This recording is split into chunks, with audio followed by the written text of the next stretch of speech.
গরমকাল মানে কি আম কাঁঠালের উৎসব? না। তীব্র গরমে অতিরিক্ত ঘামে আমাদের শরীর বিভিন্ন রোগে টার্গেট হয়ে যায়। আসসালামু আলাইকুম, আমি doctor Farhana Rahman, dermatologist, Dhaka medical college hospital. আমি আজ আপনাদেরকে গরমকালে কিছু রোগের কথা শেয়ার করব।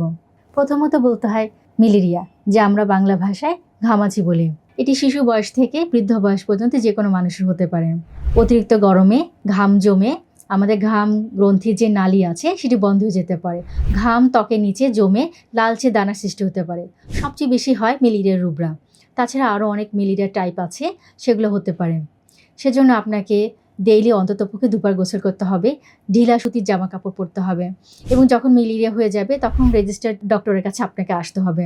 এই সময় আপনি আইস প্যাক ইউজ করতে পারেন অথবা ক্যালামিনযুক্ত লোশন ব্যবহার করতে পারেন। দ্বিতীয়ত আমি বলবো সবচেয়ে বেশি হয় যেটা দাঁত বা টিনিয়া ইনফেকশন। আরও হতে পারে ছুলি বলি আমরা, ছুলি হতে পারে মানে পিটেরিয়াসিস ভার্সিকুলার। সেটা হচ্ছে পিঠে, ঘাড়ে এবং বুকে। এটা হচ্ছে কি সাদা কালো কালচে ছোপ ছোপ দাগ দেখা দিতে পারে। অতিরিক্ত সানবার্নের জন্য টেন হতে পারে, যা আমরা চিকিৎসা বিজ্ঞানে আরেকটা রোগ হতে পারে, সেটা হচ্ছে পিএমএলই বলি। সেজন্য ঘরে বসে চিকিৎসা না করে রেজিস্টার্ড চর্মরোগ বিশেষজ্ঞ ডক্টরের কাছে পরামর্শ নেওয়ার জন্য আমি আহ্বান করব।